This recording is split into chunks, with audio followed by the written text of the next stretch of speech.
मी आज बनवणार आहे गुलाबजाम, पण त्याआधी नमस्कार, मी प्रतीक्षा आणि माझी लाईफ थोडीफार चेंज करायला मी घेतला आहे 30 डेज ऑफ चॅलेंज।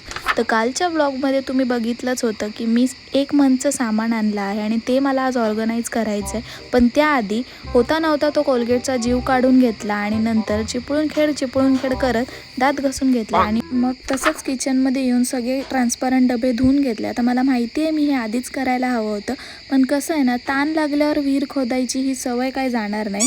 डबे धुवून फक्त 2 मिनिटासाठी बाहेर गेले होते आणि एवढा गॅप असून सुद्धा कशी काय ही बास्केट जळाली काय माहिती। नंतर डबे सुकवले आणि एक एक करून सगळं भरून घेतलं। जे सामान आहे किंवा उशिरा लागणार आहे ते मी पिंपात ठेवलं आणि जे सामान रोज लागतं किंवा हाताशी असावा असं म्हणून छोट्या डब्यात ठेवलं आणि मग संध्याकाळी गुलाबजाम करायला घेतले। तसे आपले आज 30 मधले 10 ब्लॉग कंप्लीट झाले म्हणून मी केलेत, पण 2 महिने झाले माझा भाऊ मला फरमाईश करतोय म्हणून त्याची फरमाईश आज पूर्ण केली असंही म्हणू शकतो। एक एक करून वळून घेतले, तेलात फ्राय केले।